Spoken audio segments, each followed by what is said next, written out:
Bonjour, ici Daniel Crisafi et bienvenue à ce quatrième balado, cette quatrième présentation audio sur l'immunité et dans ce cas-ci, l'impact de l'exercice sur l'immunité.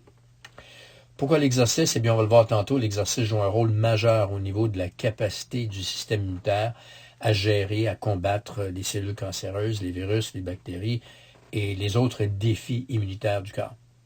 Mais commençons comme par un rappel sur l'impact de l'exercice sur d'autres tissus. On sait évidemment que l'exercice, que ce soit l'exercice aérobique ou l'exercice de musculation, l'exercice de résistance, est nécessaire pour maintenir et pour augmenter la masse musculaire.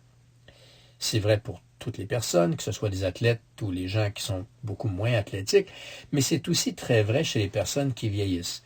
Plus on vieillit, plus le montant d'exercice est nécessaire pour combattre la perte normale de masse musculaire en vieillissant.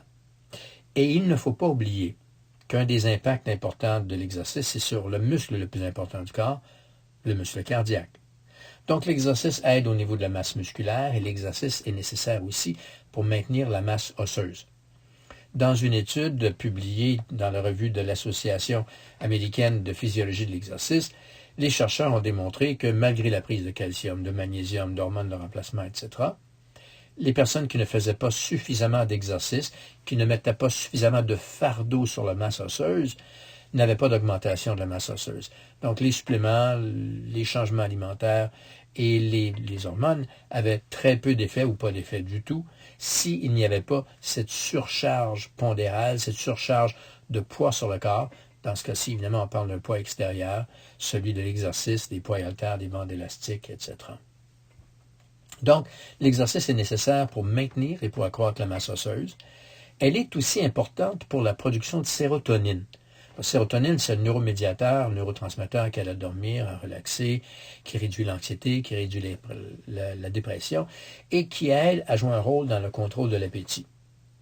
Or, des études démontrent que l'activité musculaire et l'activité aérobique augmentent la production de sérotonine. Donc, l'exercice en quantité raisonnable, suffisante, mais pas excessive, va avoir un impact important pour aider à dormir, à relaxer, réduire l'anxiété, la dépression, ainsi de suite.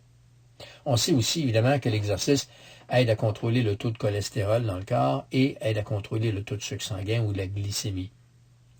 Il réduit aussi le risque de certains cancers. Il est documenté que l'exercice joue un rôle pour réduire le risque de cancer des poumons, du sein ou des seins, de l'utérus et du côlon. Et finalement, l'exercice aide à réduire la production excessive de cortisol, l'hormone de stress. Donc, loin d'être juste quelque chose de bon pour les gros bras, l'exercice aide effectivement à la masse musculaire, mais aussi la masse osseuse, la sérotonine, le cholestérol, le taux de sucre sanguin, réduit le risque de certains cancers et réduit l'excès de cortisol, qui est l'hormone de stress. Mais que fait l'exercice au niveau de l'immunité? Eh bien, mis à part le fait que l'exercice réduit le risque de certains cancers en augmentant l'immunité, mais aussi en ayant un rôle à jouer au niveau de l'équilibre hormonal, l'exercice joue un rôle direct au niveau immunitaire de plusieurs façons. Premièrement, l'exercice augmente la circulation lymphatique. Le système lymphatique, c'est un système circulatoire qui est à part du système cardiovasculaire. C'est un liquide translucide qui s'appelle la lymphe qui circule dans le système lymphatique, pas le sang. Et le système lymphatique n'est pas attaché au cœur. Il n'a pas de pompe. Et donc, la façon la plus importante, la meilleure, la plus efficace, pour augmenter la circulation lymphatique, pour que ce système circule bien, c'est soit le massage, soit l'exercice. Donc, l'exercice améliore la circulation lymphatique et, ce faisant, réduit la possibilité que des bactéries, des virus, des cellules étrangères aient un impact négatif sur le corps. Tout le long du système lymphatique, d'ailleurs, on a des petites usines de décomposition qu'on appelle des ganglions lymphatiques. Les ganglions, leur rôle essentiellement, c'est de détruire justement des cellules cancéreuses, des bactéries, des virus et des complexes immunitaires, éliminer certains types de gras aussi, avant de les renvoyer dans la circulation sanguine afin qu'ils soient neutralisés. Donc, ce système circulatoire-là est extrêmement important et l'exercice améliore la circulation lymphatique. L'exercice augmente aussi la production des lymphocytes. Les lymphocytes, c'est les anticorps qui jouent un rôle contre une variété de différents agresseurs potentiels, dont les virus. Et on sait que l'activité immunitaire est augmentée au niveau des lymphocytes, est augmentée par l'exercice. L'exercice crée aussi ce que j'appellerais une fièvre artificielle. Pourquoi une fièvre artificielle? Bien, on sait que le corps, lorsqu'il est défié par un micro-organisme, une bactérie, un virus, va augmenter sa température. On appelle ça une fièvre. Et la fièvre n'est pas mauvaise tant qu'elle n'est pas trop élevée, parce qu'au contraire, la fièvre joue un rôle pour empêcher la reproduction des virus. Les virus ont plus de difficulté à se reproduire, les bactéries aussi, lorsque la température du corps est plus élevée. Alors, l'exercice augmente la température du corps. Demandez à n'importe qui fait de l'exercice, la température du corps augmente effectivement en faisant de l'exercice. C'est une fièvre artificielle, dans le bon sens du terme, et elle joue un rôle pour augmenter l'immunité aussi, pour réduire la vitesse à laquelle les bactéries, les virus, ainsi de suite, vont se reproduire. Finalement, on sait aujourd'hui que l'exercice aide à expulser les bactéries du système respiratoire. En effet, l'expiration, quand on expire en faisant de l'exercice, si on respire comme il faut en le faisant, permet d'éliminer, d'expulser les bactéries du système respiratoire, des poumons, mais du reste du système respiratoire aussi, ce qui fait que tout autre facteur étant égaux, ces bactéries-là ont moins de chances de pouvoir recoloniser ou coloniser, se développer, se reproduire et prendre le contrôle dans la région. Donc, l'exercice aide à expulser les bactéries du système respiratoire.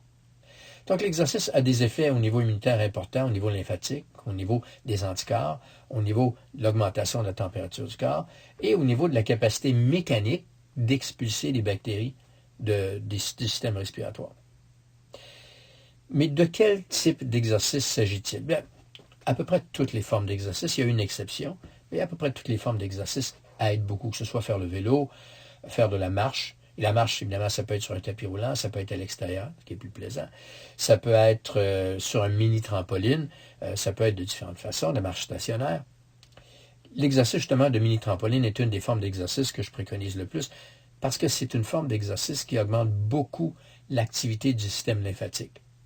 De faire de la marche stationnaire sur un mini-trampoline aide de façon importante. Et une étude a démontré que 20 minutes de marche stationnaire sur un mini-trampoline, c'est l'équivalent d'une heure et demie sur un tapis roulant à la même intensité. Et puis un mini-trampoline, ça peut coûter entre 50 et 60, 70 $.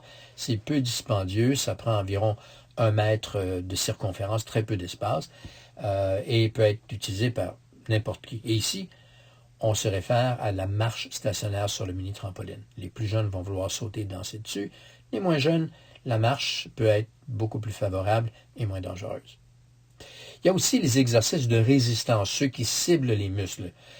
Les exercices avec le poids corporel, des exercices comme des push-ups, de la flexion des jambes, des autres types d'exercices du genre, avec des bandes élastiques aussi, avec des poids et haltères, des machines, des elliptiques, pilates ou des exercices avec des rameurs, de ramage. L'important, si vous voulez travailler le système lymphatique, c'est que l'exercice de résistance doit être fait pour tous les muscles du corps. On ne peut pas juste dire, je vais juste m'entraîner les bras, puis ça va avoir un effet sur le système lymphatique. Non, il faut entraîner les muscles majeurs, les jambes, le dos, les pectoraux, les épaules, les bras, et pas seulement juste 1 ou 2 muscles du corps. Et les exercices de résistance peuvent prendre très peu de temps. Et les exercices, par exemple, avec les bandes élastiques, il y a des ensembles de bandes élastiques avec lesquels on peut faire à peu près toutes les formes d'exercices qu'on peut faire dans un gymnase ou dans un centre d'éducation physique ou dans un centre de conditionnement physique pour un prix qui est moindre que celui d'un abonnement mensuel à certains de ces centres. Donc, les bandes élastiques peuvent être utiles, les poids haltères, évidemment, les machines, et ainsi de suite. Par contre, quelle que soit la forme d'exercice que l'on fait, il y a un certain nombre de paramètres qui sont extrêmement importants. Premièrement, donnez-vous le temps de vous reposer et récupérer. L'exercice cause un stress sur le corps, un bon stress lorsque l'exercice n'est pas excessif, un stress par rapport auquel le corps doit s'adapter, et c'est une adaptation qui peut être très bonne, mais en demeure pas moins que si on fait de l'exercice, si on cause du micro-dommage au corps avec l'exercice, il faut lui donner le temps de récupérer, le temps de repos. Donc, on parle d'exercices de résistance 3-4 fois par semaine maximum. Deuxièmement, ne faites pas d'exercice si vous faites de la fièvre. Reposez-vous. Si vous faites de la fièvre élevée, l'exercice n'est pas l'idéal.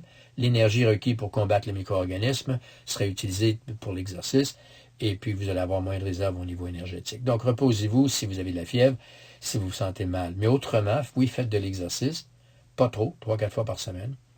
Évitez la course soutenue. On ne parle pas de la course par intervalle, mais bien de la course soutenue.